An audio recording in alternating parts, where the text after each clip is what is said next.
If you are doing these 10 things, then you're never going to make it. Well, you might.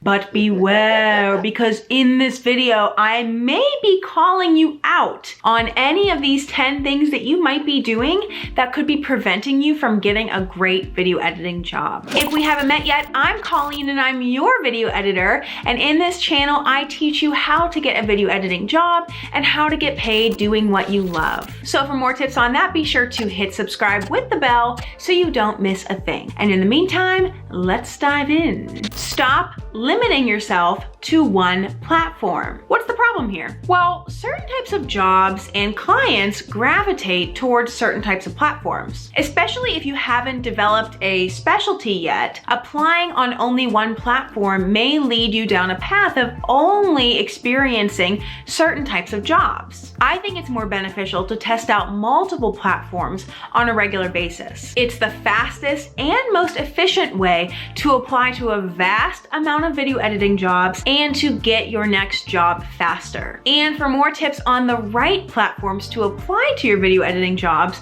be sure to check out this video next. Stop pushing others to watch your reel. Now, this can include sending people your reel as a way to ask them for a job. This can also include sending only your reel when you're actually applying to a job. Now, yes, of course, I am a video editor, but in this past year, I have developed more of a boss's mentality. And one thing that really drives me completely nuts is when people try to sell me their services when I didn't ask for them, or having to do more work than necessary when it comes to reviewing an application. In short, no one wants to watch your reel. Not unless you've guided them through everything that you can offer them and why you're the perfect person for the position and how exactly this reel is relevant to the client. Stop ignoring your LinkedIn profile. Maybe this is me being a little bit bitter and old, but your LinkedIn profile can be a huge asset to you professionally. Anytime I'm creeping on a client or a candidate, I'm looking at their LinkedIn profile. If your LinkedIn profile is not up to date with a recent picture of you and does not seem to be up to date with the current work that you're doing, I have to assume that you are not on social media, you don't care about how you look to possible clients, you must be not interested in picking up new work. Brutal?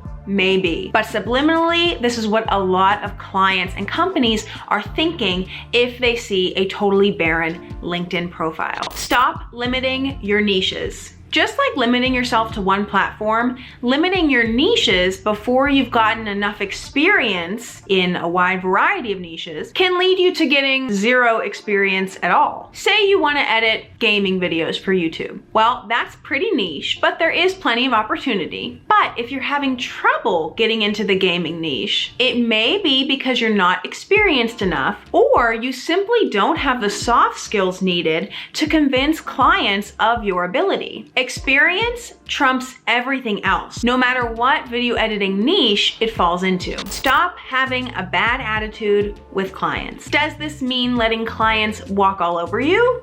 Of course not. But this point means more to me than just don't be a prick. So much of maintaining good client relationships is more based around communication, trust, humor, and just overall kindness. There is tons of customer service skills that goes into being a good freelancer and handling multiple clients at once. Remember this, and you will never lose another client. And for more tips on how to master your clients, be sure to check out this video next, all about becoming a client mind reader. Stop jumping right into edits before setting up your project. What's really the problem here? It's very common for video editors to get so excited about starting a project that you just throw in all the footage into the project and start editing. And sometimes you can get away with this, but on very large projects like a narrative or a documentary, my advice is slow and steady in the beginning. This means making sure all of your files are in correctly named folders before pulling them into your editing project. This also means making sure that all of your bins in your editing project are properly labeled and organized. Believe me, I've regretted rushing into projects in the past, so take it from me. Do not skip this. Stop giving up so easily. I have to say this because unfortunately there are some people who follow me on this channel that either have a pessimistic view about their video editing journey or they are on the verge of giving up completely. The video editing game is difficult, and the freelance video editing game is even more difficult. And it took me years of consistent job searching and applying for hundreds of jobs to be able to find something consistent and stable. And even then, it took me an additional at least 2 years to find my footing professionally to be able to start my freelance career full time. If you truly want to pursue video editing and especially the freelance path, understand that it is so much about the journey. And there's so much to learn in the process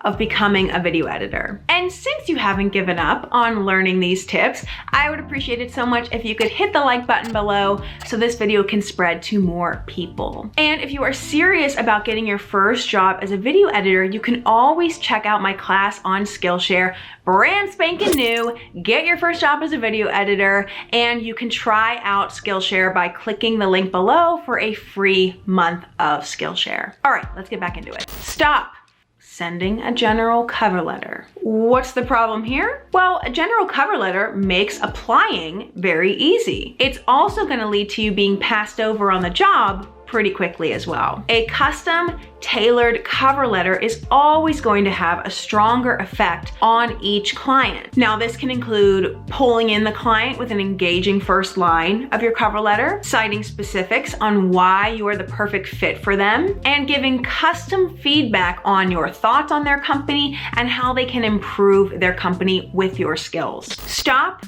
having a chaotic work schedule. If you are a freelancer like me or striving to be one, it can be very easy to succumb to a chaotic work schedule because no one is watching you clock in. You are in charge of your own work schedule for the most part. My advice here is to find the times of day or night that work best for you. For example, my peak time is between 10 a.m. and 2 p.m. and then I kind of dwindle away for a few hours, and then sometime after 7 p.m. my energy and my will to do work increases until about 10 p.m. Taking advantage of your peak hours throughout your day is the healthiest way to have a consistent work schedule as a freelancer. Stop avoiding keyboard shortcuts. What's the problem here? Well, the problem is that just about anybody can be a video editor. We see this on TikTok. But a professional video editor uses the tools available to them to perfect their speed and efficiency, along with their creativity to make their skills invaluable. Now, it can be very tempting to go into a project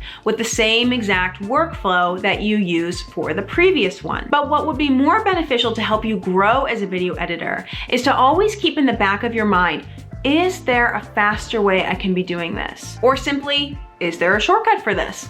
Let's find out. Building these little habits of one shortcut after another is a great way to speed up your workflow as a video editor and ultimately become a more desirable video editor. After all these tips of what you should stop doing, check out this video next to learn the skills you should be implementing in order to get hired as a video editor. Be sure to hit subscribe for more tips on video editing, creativity, and freelance lifestyle. Thank you to my team. Again, I'm Colleen, and I will catch you guys in the next video. Have a good one.